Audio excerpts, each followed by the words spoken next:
Hello, Degens. Welcome to Degenerate Takes. I am AJ. This is my co-host, as always, Noah. Follow us on Twitter and Instagram. Myself at Perfect1, Noah at N_Engelbretson. I'll get that right one day. Noah, we got a lot going on. Let's jump right into it. Olympics. It has been busy for the U.S. in the Olympics lately. It seems like every time I turn on my television, I am seeing us on a podium winning gold or in the finals to win gold. For example, tonight I turned it on.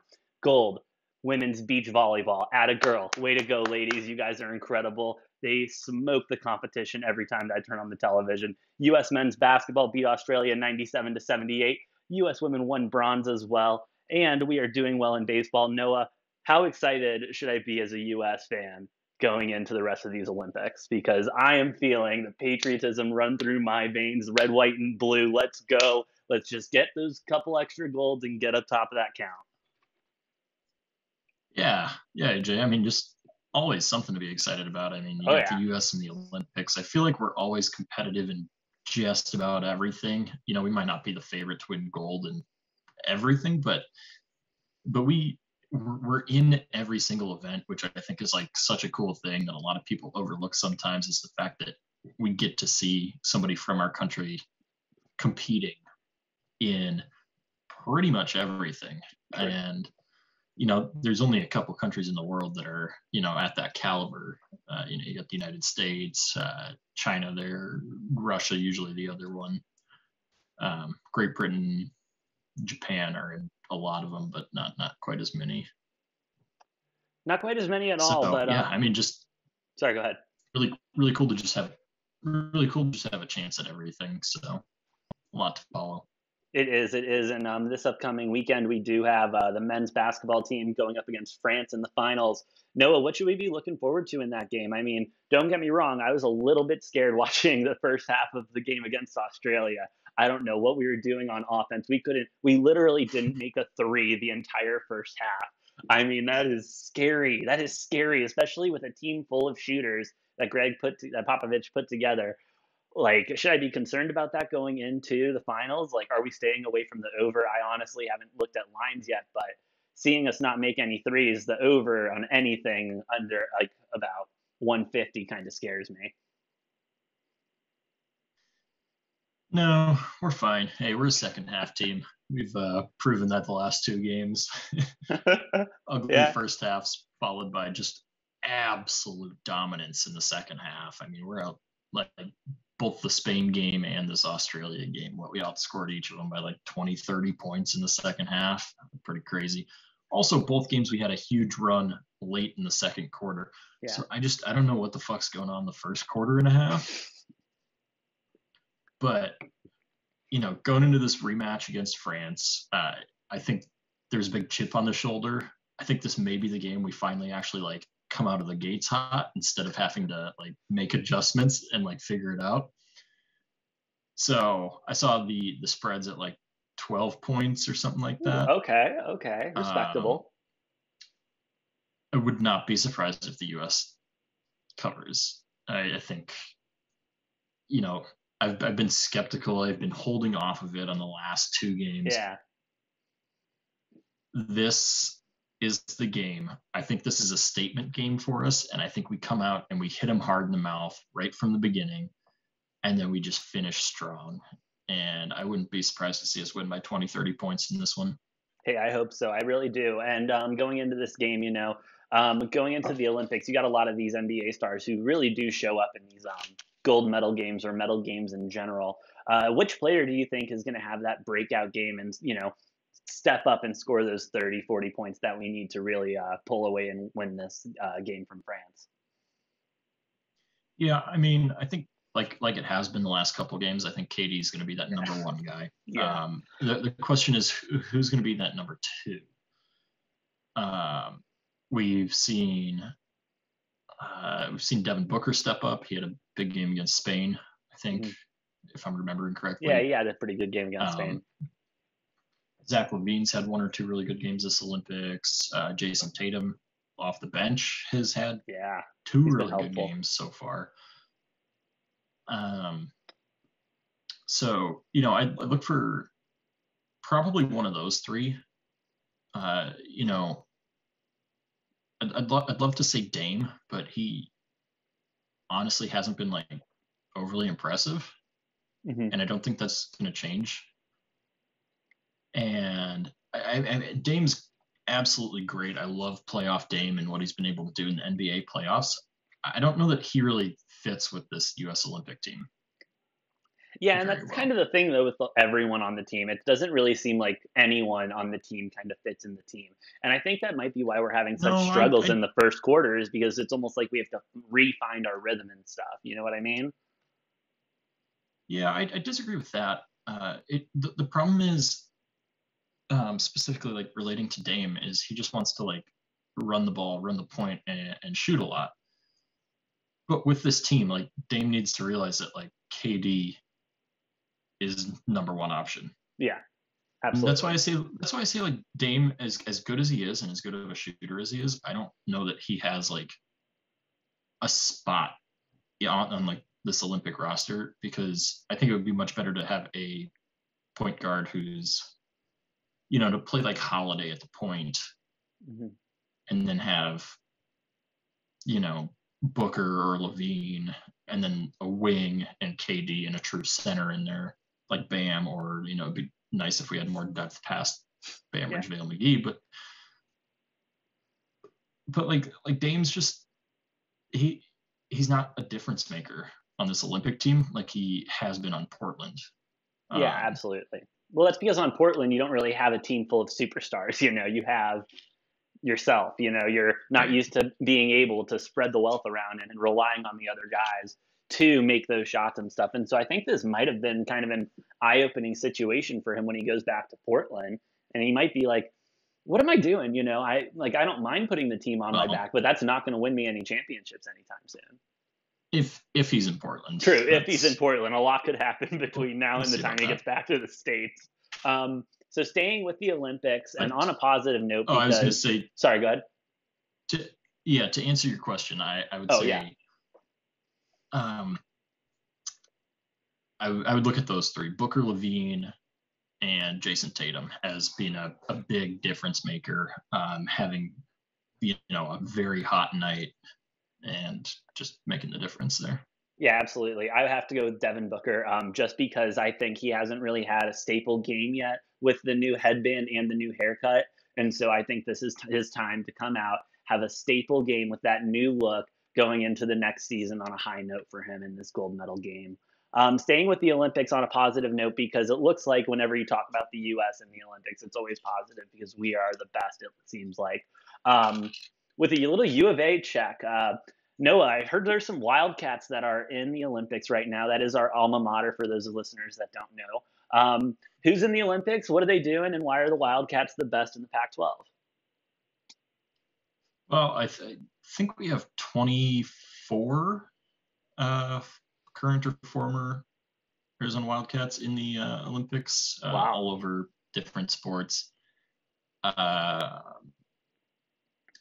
you get your big names, whatever, but U of A golf has been not just in the Olympics, but outside of the Olympics.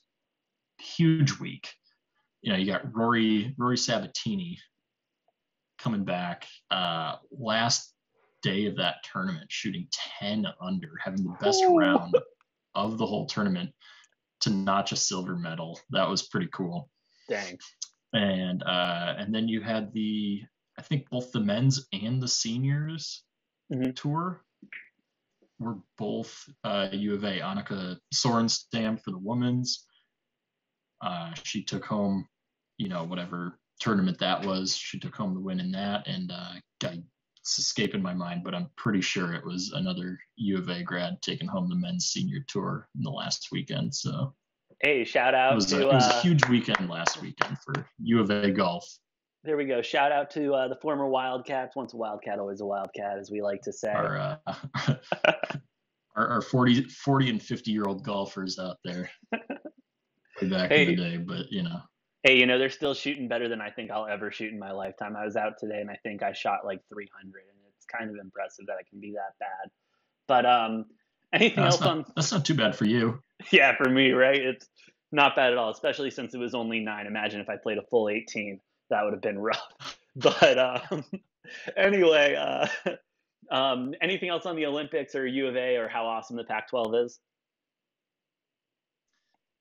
Yeah, we got women's volleyball playing right now in the semifinal for that one. I saw they won the first set pretty handily, and hopefully they'll take this home, and we'll be playing for the gold medal. Women's basketball tonight, Yeah. also playing right now against Serbia, I think. Yes. Semifinal for them too. So hopefully 2 days from now we'll be playing for the gold for both volleyball and women's basketball. Hey, there we go. More gold. And, Bring it in, baby. Let's go. Other thing, I just randomly on the TV. How about that wrestling gold? Dude. I know you saw the end of that too, right? That guy got him. That guy got him with that double leg and took him down and owned him. And dude, locked it up in the final seconds of the match. What a turn of events. And that is how you do it. That is how you win Olympic gold. I'm just waiting for the report to come out and say that he won it on a broken freaking neck. You know what I mean? That's the only way that this could get any better, is if he pulled a Kurt Angle. But good, dude. Shout out to them. U.S. Olympic wrestling is always impressive to watch, in my opinion.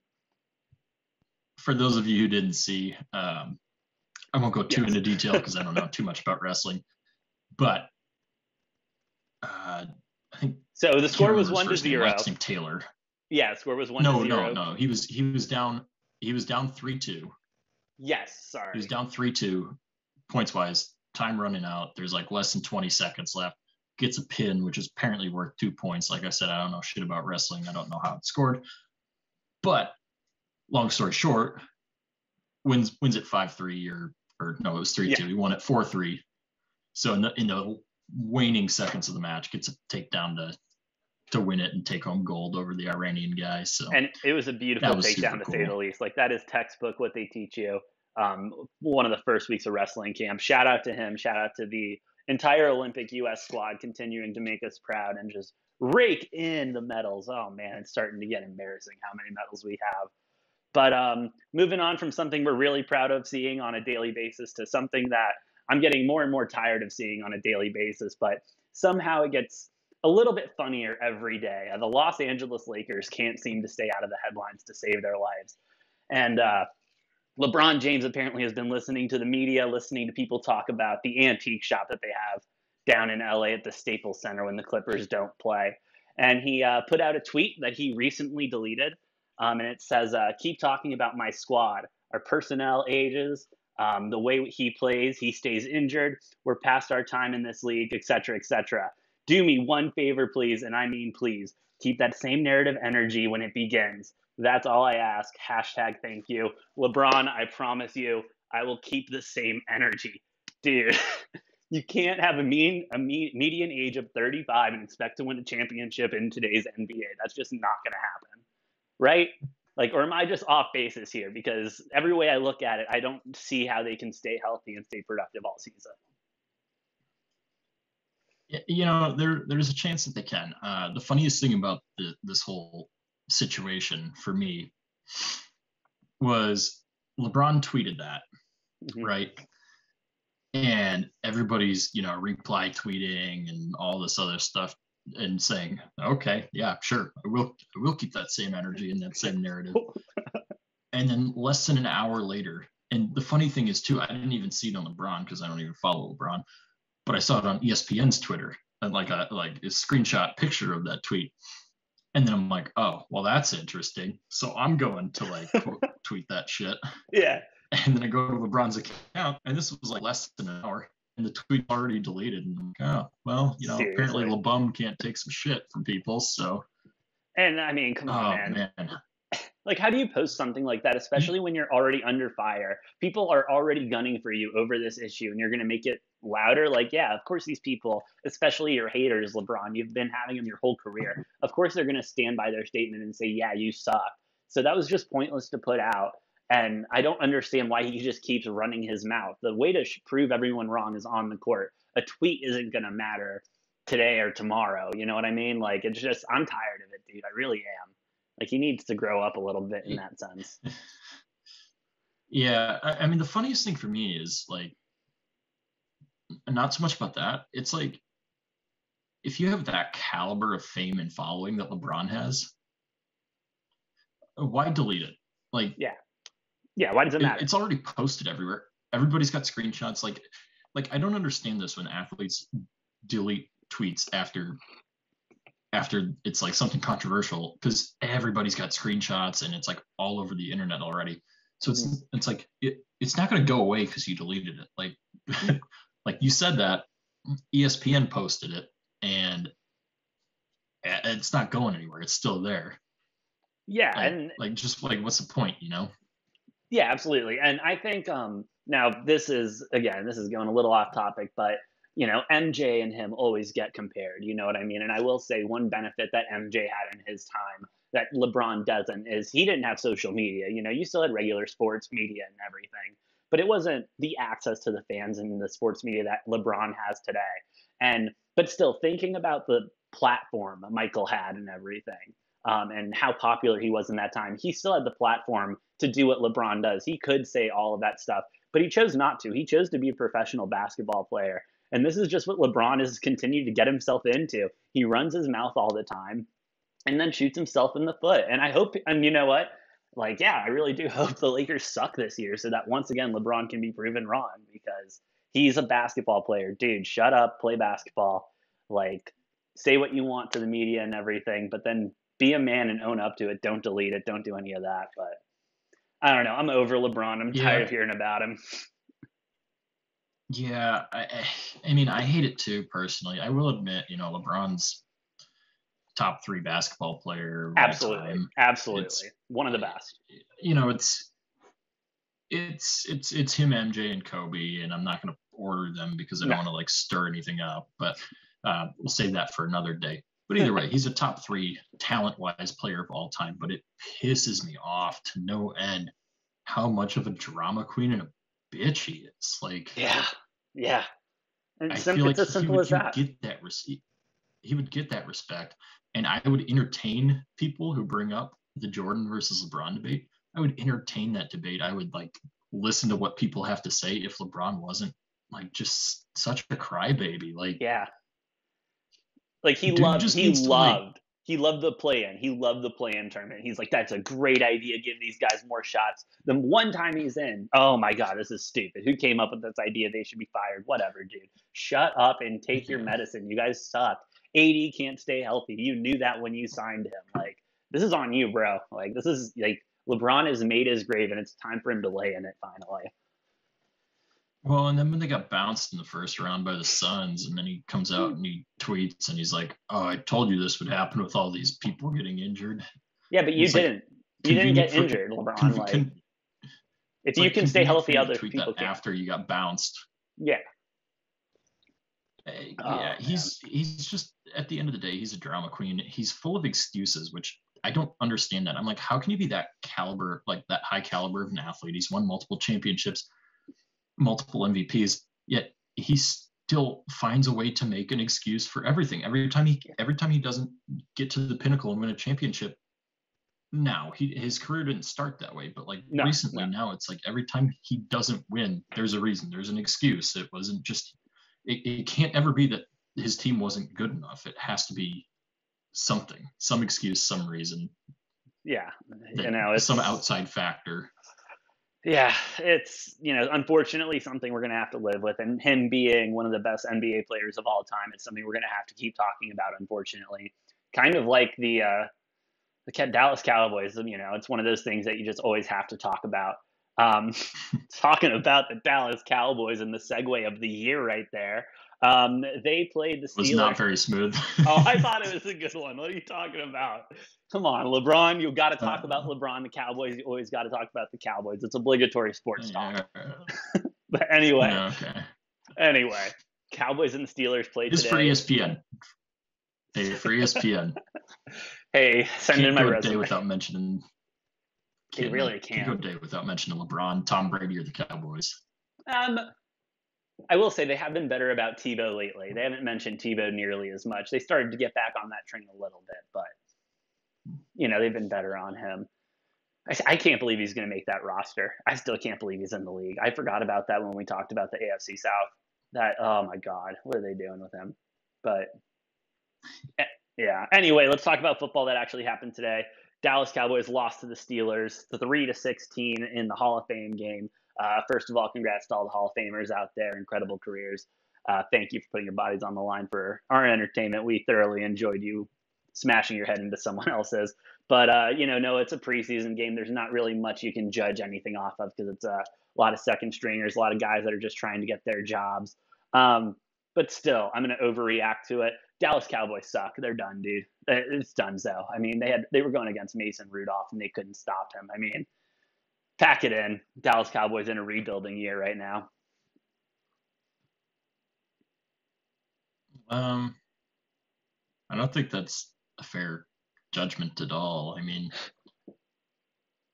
like, you do realize that all the like preseason games, especially these like first preseason games where like most of their starters aren't even in pads. Yes, no, I understand that. Like, I'm just saying, if this is any, it's a judgment of depth. It has nothing else to do with anything other than that. Yeah, and if I'm a Cowboys fan, I'm scared for if any of my starters get injured. Simple as that. They're playing rough, man.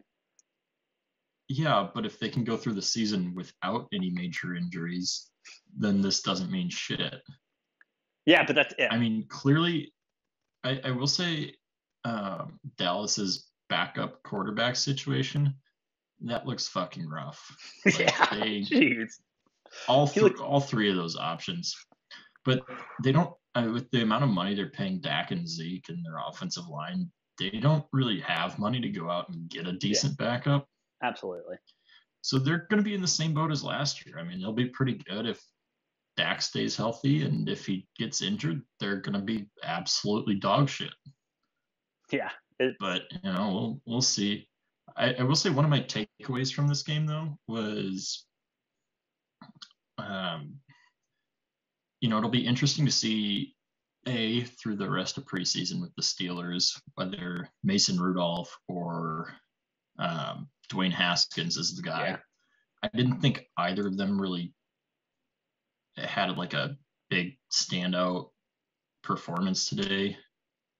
Both of them are kind of meh, but I've been hearing good things about Haskins in camp. Yeah, as have I. However, I will say the Steelers' defense, I mean, their starter is very good, but even their second strings, like, they were good. They were ready to go, dude. They were ready to rip someone's head off, bro. And that steel curtain defense has always been a thing, so I shouldn't really be surprised by that. Nobody should be. But they look like they got some good depth at defense too. So, even some injuries there, I think they'll be able to fill in gaps, and they should be a really good defensive team again. I just don't know how that offense is going to play out. Yeah, and I mean, I will say, for what it is worth during preseason, Chase Claypool and Juju didn't look half bad. Najee Harris as well. I'm excited about Najee. Like, a couple of the plays that I saw him in, dude, I'm excited for what he's going to do in the NFL. Yeah, really? I don't know. I mean, it's such a hard situation for running backs just because of the nature of the game. Like, they're so disposable, and like, oh yeah, 95% of them are so just replaceable, which, I feel for them because it sucks, because they get beat up more than any other position. Oh, yeah. And then their careers end quicker, and they get paid less because everybody knows that they are way more replaceable than a lot of other positions. So it's hard because you truly have to be like top of your game. Unlike other positions, if you can play receiver and be like the number 2 or 3 guy on your team and still make $5 or $10 million a year easily. If you're a running back, I mean, to make you're lucky if you're making like 8 or 10, and if you're making more than 10, you're like fantastic. So it's a tough position, and you really have to be like head and shoulders above like most other people to be able to like continue your career and make a decent contract. So Yeah, absolutely. And I think he'll be a you know, interesting story to follow, though. and yeah, Najee Harris, like I'm excited for him. I think he'll be pretty good if he can produce and stay healthy. But that's another problem, like because you got to take your rookie contract if you're a running back, and you have to really like prove yourself during your rookie contract, or Oh else yeah. you're never going anywhere. Not going And anywhere. one or two injuries in your first couple of years on your rookie contract can like derail your whole career.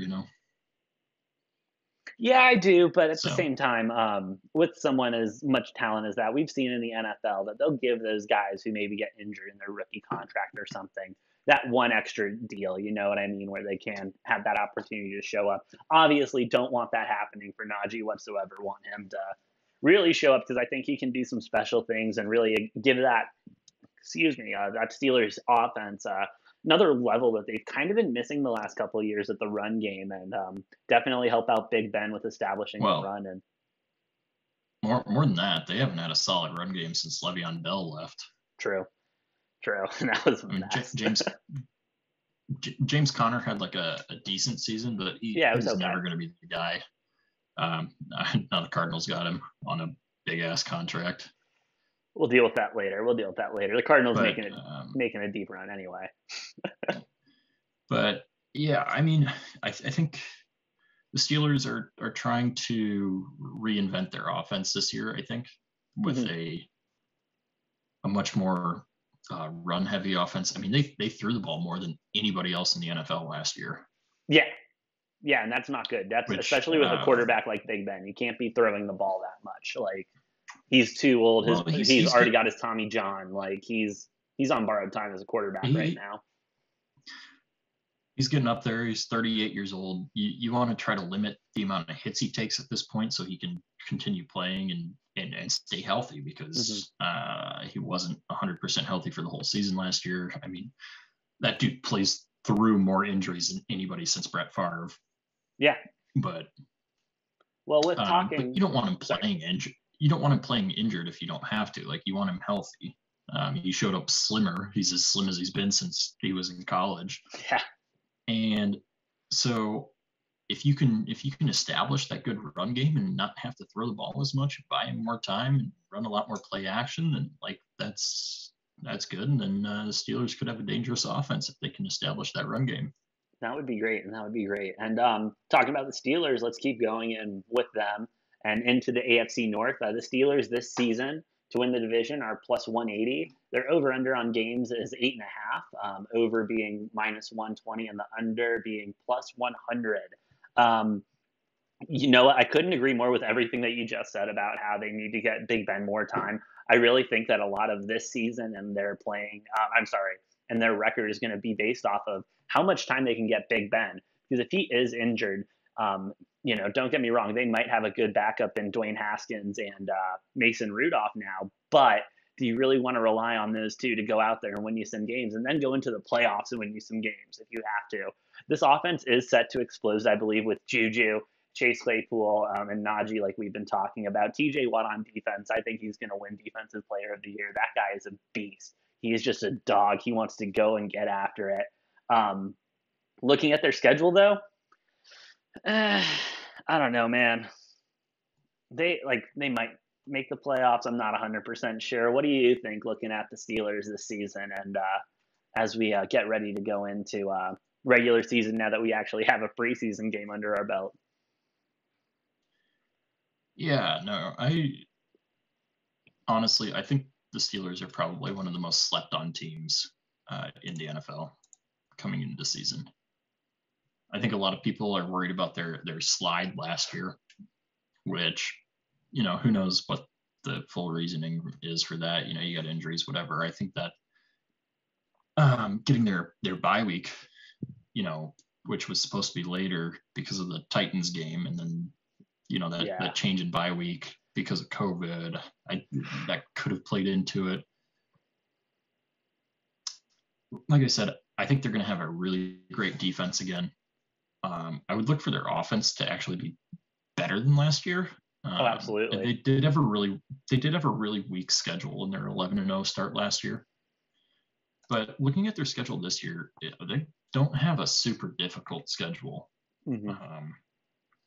Those division games are all going to be tough, but Yeah. outside of their division, they're they're looking at a probably top 5 or 10 easiest schedule in the league. Yeah, So I you would said agree their with that. over under was you said over unders at 8.5. 8.5 games. Yeah. Yeah, I would slam that over Slam the personally. over. I couldn't agree more. Yeah. You're correct. And plus, I I think, sorry, I think one thing real quick.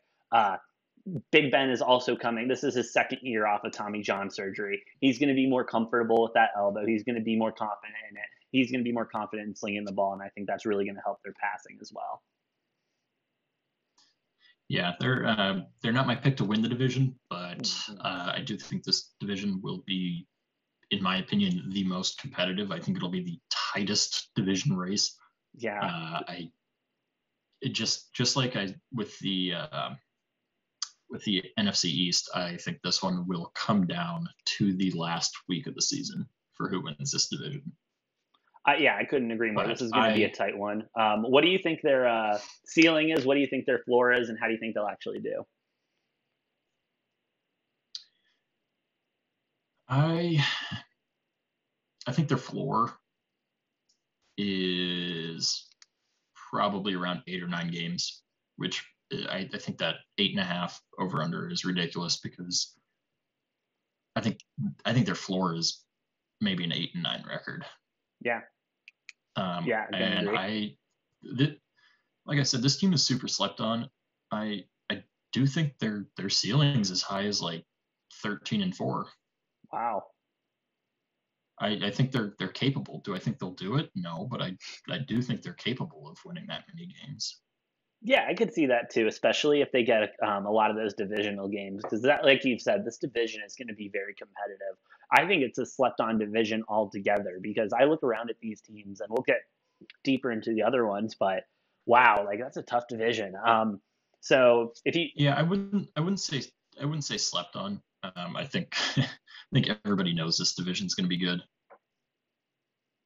So I don't think slept on is the right term, but I do think the Steelers are the one team in this division that's going to be slept on. I think everybody thinks it's between the Ravens and the Browns, but I wouldn't be surprised if the Steelers give it a run. all right, so you have $100. You have to pick their record right now. What's their record at the end of the season? I'm going with 11-6. 11-6. I'm kind of there with you. I think they'll go 10-7. I think they, as you said, I think they're going to be a good team. They might be slept on. It'll just be really questionable those crucial games against other playoff teams to see what they can do. Um, Regardless. Anything else on the Steelers? Nope. Cool. Then let's talk about a team that had a rough outing last year. The Cincinnati Bengals. Oof. We got Joe Burrow at the helm there for the odds for to win to win the division at plus 1,700. Over under is at 6.5 games with your over at plus 100, under at minus 120. Noah, I could not be less excited for this team this year. I think they're still in the rebuilding process, and that's not a slam on them. Some teams go through this all the time. Uh, but just not really confident. I know they made some moves to help protect Joe Burrow a little bit more so he doesn't break his leg again or get his head taken off. But just not very confident overall. Noah, what do you think? Yeah, the way I see this division is, you got an 18, you got 4 boys, right? An 18, a 19, and 20-year-old, and then the Bengals are like the 14, 15-year-old. So, couple years, you give them 3-4 years down the road, they'll be developed and they'll be able to compete. They're Yeah, just not there yet. no, they're They're not. just not there yet. It's not a knock on them. They have a lot of pieces that still need to be improved upon, need to be put Mm-hmm. in place. I if I was a Bengals fan, though, I would be optimistic about the future. I think they're making, aside from not drafting, Penei Sewell in the first round of the draft. I think they've made a lot of good moves, and I think they're on the up and up, but it takes time. This year's like the people out there who think they're gonna like somehow rip off 7 or 8 wins this year. I'm like, I'm sorry, that's just not gonna happen. Not gonna happen. That type of improvement doesn't happen in one off season. Absolutely. Unless it's the NBA and you just have a shit ton of money to spend and you just sign 3 superstars, which the NFL is not like that. You can't do that. So no, you really can't. They're going to struggle. They're going to struggle again this year. They're going to have protection problems. Hopefully Joe Burrow can stay healthy, because I do want to see what a healthy Joe Burrow can do. Oh yeah, I want to see if we have a Matt Stafford situation or a Sam Darnold situation on our hands, because we saw some moments of greatness in him and some good passes and everything and good reads, but seeing a full season with him in this system would be really helpful, I think. Yeah, well, and also hopefully being able to see him have more than 2 seconds to throw the ball. Yeah, that would be nice. Could you imagine? Oh man. So sorry, go ahead. I don't know if he had any say in their draft pick and getting his college buddy teammate Jamar Chase in there, but if I were him, I don't know that I'd necessarily be pissed about it, because like Jamar Chase, it's a pretty cool reunion there. Mm-hmm. But I'd be like, what the hell are you guys doing? Like, give me some fucking protection. Some help, dude. Get me some help. I don't want to spend the rest of the season on the bench on a surgery table. I want to play some football. That's what I'm here for. Yeah, that's got to be frustrating. But if you had to give them a floor and a ceiling, what do you think they're doing this year? I put their floor at 3 wins, 3-14. Throw the ceiling up at 7-10. Wow. Yeah, that's, I don't know, ceiling wise, I don't know. I think they're going to get beat up in the division, but this division, there's always weird shit that happens. There's a chance they go somehow 3-3 in the division or something like that. Mm-hmm. I don't know. Joe Mixon somehow, he's known for being that guy in fantasy that everybody drafts way too early every year. Watch him just randomly this year be that guy that everyone's like, oh no, I'm going to be smart this year. I'm not taking Joe Mixon that early. And then he's going to fall to 4th round of the draft, and then he's just going to have an all-star year this year, something like that. Oh yeah, absolutely. That would be awesome. I'd love to see that for him. $100 you had to bet today. What's the record, Noah?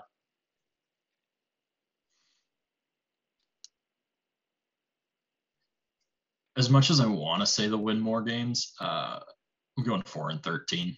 I think they're going to have another tough year. Yeah. Yeah, I can't agree more. I actually have them at 4-13 as well. It's going to be another developmental year for them. Yeah, like I said, I'm excited to see what they do down the road, 2, 3, 4 years down the road. But just, it's too early. This year's not the year. No, not the year whatsoever, especially with this division and everything. And talking about one of those teams that got a lot stronger over the last couple of years, they were kind of in the Bengals situation until they kind of found their guy. And now they're here, they're back, they're here to stay. And I think they're going to make a big playoff push. The Cleveland Browns with Baker Mayfield at the helm. Not only does he have the best commercials in the NFL, but I think he is poised to have a huge breakout season. I'm always hype on Baker Mayfield. Their odds for the season, you got to win the division at +160. Over under is at 10.5 games, with over at +125, under at -145. I think that 10.5 games is kind of perfect for them, sitting right around there.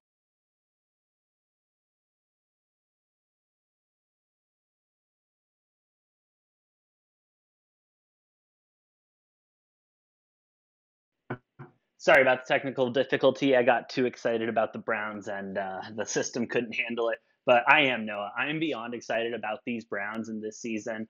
I don't, just in case I didn't go over the odds already, to win the division +160, over under 10.5 games, over is +125, under is -145. I love it. I love it. I love it. I love it. Go Browns. I'm a part of the dog pound this year. I think they're going to have a phenomenal season, a phenomenal playoff run. I don't think they're good enough to make it to the Super Bowl yet. I don't think they're good enough to win the Super Bowl yet, but I definitely think they're on the right track. Yeah, man, you said 10.5 for the over under. 10.5. Not I bad. think I think Vegas nailed that one. I think that's right where it needs to be. Mm-hmm. That one's a tough one. I would not bet on that because that is right in the area where they could easily go over, easily go under. Yeah. You know, I think this is a very good team. My only problem with the Browns is Baker Mayfield. Yeah, I think you don't like him. No, I think he's super easily replaceable. I mean, what he's doing is like he gets way too much credit for team success, which for me, Baker is a lot like Tannehill on the Titans or some of those guys where they don't need him. Like they could plug any other halfway decent quarterback in there and ask them to do what Baker's doing and have the same success, if not more. Absolutely. You know, honestly, you look at a team like that, if they were somehow able to land some like superstar caliber quarterback, like that's what would take them to the next level to winning a Super Bowl, because Baker's not going to do it for him. This last season was like the first season where he like calmed down and just was like, okay, I'm playing a role as quarterback. Not that there's anything wrong with role player quarterbacks, no, you know, not at all. No, plenty of teams have won Super Bowls with quarterbacks who are just playing a role and playing the safe game, take care of the ball, don't do more than what you need to. And, you know, that can have Super Bowl winning success. We've seen that with so many quarterbacks. I mean, Jim McMahon, Joe Flacco. Yeah, absolutely. You know, Joe Namath was by no means a good quarterback, but he won back in the day. You know, I mean, different game, but still, like, you don't need a good quarterback to win a Super Bowl. I'm not saying that. I'm just saying Baker gets way more credit than he deserves because. So I get it. I get it. I do. I think one thing that really helped Baker last year was not having OBJ on the field, because I think that really allowed him, because he was a rookie quarterback coming in and he has the superstar wide receiver. I mean, I'd be worried about getting him the ball as much as I could. You know, in your head, that's your safety net. That's the guy that you need to go to and everything. And I think having him off the field last season helped him mature. So now he can have that superstar wide receiver and know, okay, that's an option, but that's not my only option. He can then focus on the rest of the field and make the right reads and everything. I think we're going to see a huge growth out of Baker Mayfield this next year, especially with OBJ coming back in. I think he's going to help this team a lot more than he's hurt it in the past. And I'm excited for Baker to throw 1,000 yards easy in the first 10 games. Well, I would hope he throws for 1,000 yards in the first 10 games. Hey, you know, I got to cast a broad net just to make sure I'm right sometimes. No, I'm going to come at you with a real hot take. I don't think OBJ is the best receiver on that team. I think Jarvis Landry is a better receiver than OBJ. Wow, really? Really? OBJ hasn't produced since his like first. I mean, he had a great rookie year and then like a good second year on the Giants, and he has not had that same level of production. Honestly, his best year of his career, which has been like 6 years now, was his rookie season. True. That's terrible. Not good. Yeah, that's very bad. That's a terrible mark for any player. Like if you're like 6-7 years into the league and your best season was your rookie season. Yeah, that's a little rough. I don't know how the hell people are still like justifying like paying him and whatever. It's because he makes all these spectacular catches. Like, okay, you know, I'll admit he's got like fantastic hands, but there's so much more than hands that go into being a receiver, like a good receiver. He's still really good. Don't get me wrong. He's a good receiver, but I think he's way overhyped. I don't think he's worth the money they're paying him. And clearly, like the Browns looked like a better team when OBJ got injured because that target share got to be split among people who aren't like greedy for the ball. Like he is a huge, and that's my point. He has such a huge fucking ego. Like, do you remember when he like got in a fight with the kicking net? Yeah. There was the playoff game when the Packers spanked the Giants when he was on the Giants. He punched a hole in the wall in the locker room at Lambeau Field. It's like, dude needs to calm the fuck down. He's not that good. Mm-hmm. And he's good, but he's not a superstar caliber receiver, and he thinks he is. And that's part of the problem, is because that's why the Browns were better without him, is because he demands targets when he shouldn't be getting them. No, absolutely. But mark my words, he's only the second best receiver on that team. But I understand, and that's my whole thing. Mark my words. I think after seeing the Browns play last year, the offensive coordinator and Baker Mayfield are going to sit down and they're going to be like, okay, we can still work OBJ in. He's just not going to get as many targets. Yeah, he's going to be pissed, but is he going to be as pissed when they're in the playoffs winning games? No, he's not. I think in the end, all these guys are team players. I really hope OBJ can come around and become a team player, because him and Baker, I think, can end up having this. OBJ is not a team player. I'm telling you that. He's not. He hasn't been. He never will be. A guy can hope. But Noah, what do you think their floor? What do you think their ceiling is? I think their floor is around like 8 or 9 wins. Respectable. Like, they're good. They're good. They get probably one of the best, if not the best, 1-2 punches at running back. They have a pretty damn good offensive line. Okay receiving weapons. Baker's a mediocre quarterback. A good defense. So put all those pieces together, they will be a playoff team. They'll be in contention for the division. And I think their ceiling is probably, call it 12 wins. 12-5 is their ceiling. 12-5, maybe even 13. If I'm feeling real generous, I'll give them 13. But that's real generous. But $100 you had to bet it today. I've got my personal chip on my shoulder, which is why I'm docking on that one game. What's your personal chip? Let me hear it. Oh, I just don't like them. I don't like Baker. I don't like them personally. All right. So, but you had $100. You have to bet today what their ending record is going to be. What do you got? I'm going same as the Steelers. 11 games, 11-6. 11-6. I agree with you on that. I do think they're going to go 11-6, be a strong playoff team. Something else we didn't really talk about a lot with them is they have a solid defense, dude. Jadeveon Clowney, Myles Garrett on this end, dude. That defense is solid, and I think can stand up to this tough AFC North, along with a lot of their other competitors, like the Bears, who don't have a quarterback. When Myles Garrett isn't smashing into people's heads with their own helmet. Still one of the best highlights in the NFL, right behind the butt fumble, in my opinion. But we'll leave that at that. So Noah, let's go ahead. Let's finish off our last stop on the AFC North. AFC North. The Baltimore Ravens.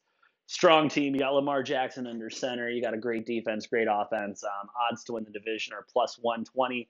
Over under is 11 games. Over being plus 100. Under being minus 120.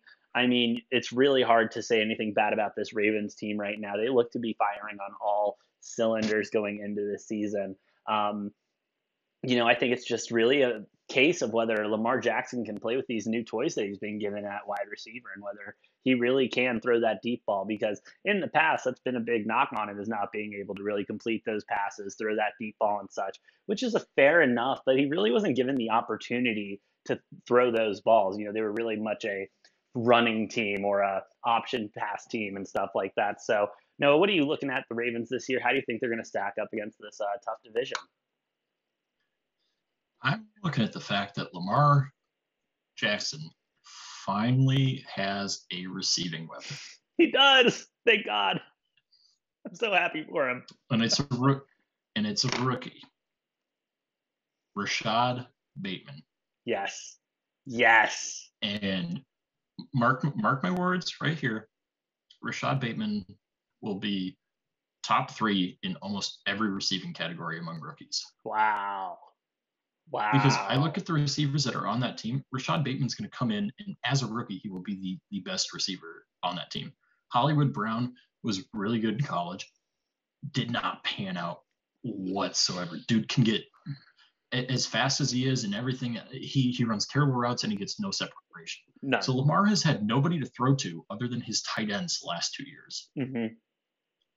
And so everybody who's saying, "Oh, he's just a running back. He can't throw the ball." He hasn't had any damn receivers to throw the ball to. Yeah, no, absolutely. And that receiving core is still like pretty thin this year.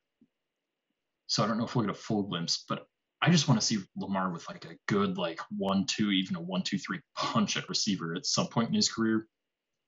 Because then I do believe he'll be able to put to bed all those like, oh, he can't throw the ball. He's just a glorified running back. Yeah, absolutely. Because I think he's got a great arm. He does. He does have a great arm, and like he's shown said, that he has a great arm. Like I said, I think him and Rashad Bateman, if they can build a good chemistry, I could see Bateman going for 80 catches, 1,000 yards and 7 touchdowns this season. Oh, easily. So for all of you playing fantasy football, that is a great, really late round pick you can probably get. Rashad Bateman, take him. He's going to have a great season. Oh, absolutely. I think he'll have a great season. I think this whole Ravens team is going to have a great season. Yeah. So Noah, let's cut to. Sorry, go ahead. I was going to say their defense. I mean, very comparable to Pittsburgh, top 10 for sure, maybe even top 5. And I mean, they Baltimore loves running the ball, and they're gonna run the ball. Yeah. I think they're going to be a great team in the regular season again, like they have been the last 2 years.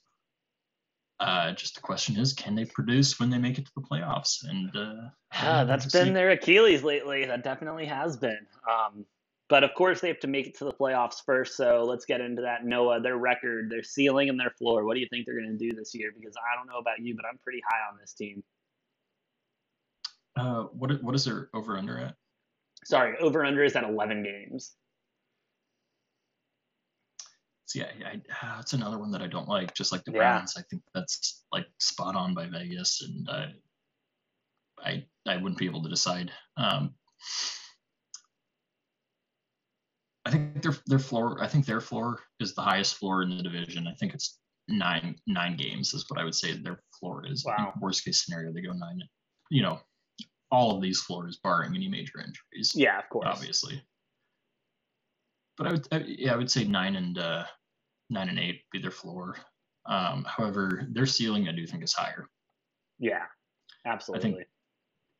I think they could be a 14-3 team. Wow, you think that high, really? Yeah, I think if their defense shows up like it should, I think their run game will show up like it should. And if they can establish a pass game that they haven't had the past couple seasons, I think they could win 14 games. I can see that as well, I guess. I mean, I don't know, with this new schedule and everything, that's a lot to ask for. But you have $100. You got to bet it today. What's their final record? 12-5.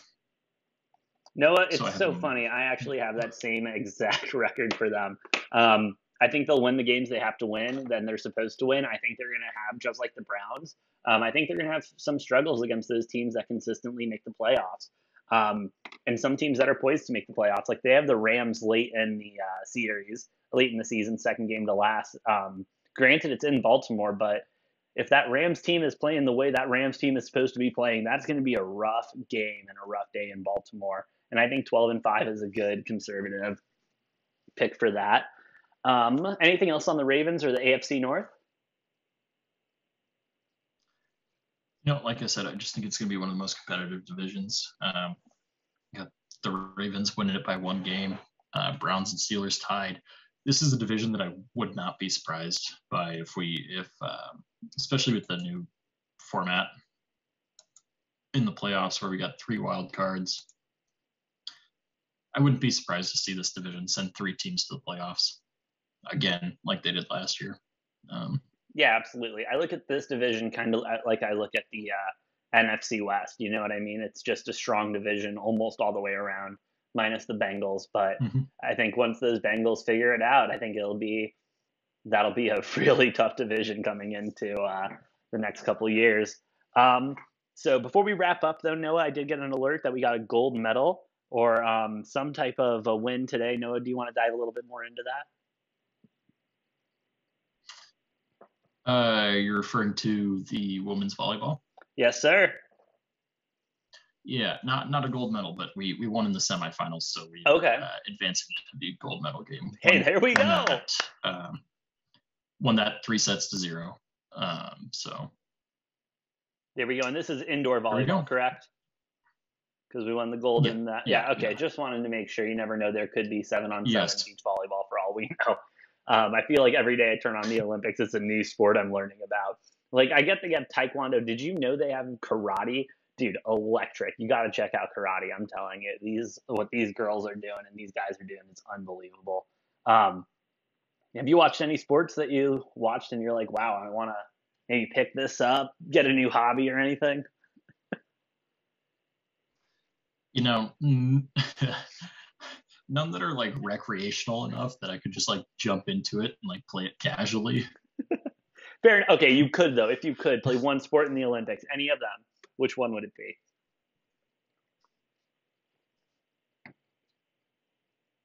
I don't even know, man. I mean, these athletes are on a whole another level. I'm never gonna be there. I mean, I'm not willing to put in the time and effort to do all this training either. So, hey, fair enough. I understand that. I'll stick to my I'll just stick to my like beer league, flag football and softball and that type of stuff. So. Hey, that's the way to go sometimes. So Noah, anything for the Degens before we hop off tonight?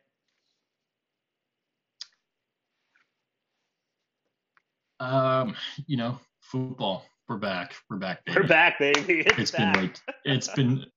It's been way too long, and preseason fucking sucks, but I still will watch it because it's football, and I love it. I just love it. Hey, we're back, and we're beyond excited to be back. And speaking of being back, we will be back on Sunday with more on NFL training camp and anything else in the sports world that happens to go on, along with the continuation of the Olympics. You got something, Noah? Oh, I was just gonna say, it's no longer training camp. It is now. Oh, it's preseason. That's right. My bad. We're in preseason. Sorry, let me go back. We'll be back Sunday with preseason coverage. We'll be back Sunday with preseason coverage of the NFL, NBA free agency, if anything pops up there, more Olympic coverage, and much more, much more. So from all of us here at Degenerate Takes, have a great rest of your evening. Keep partying on. And yeah, have a good one.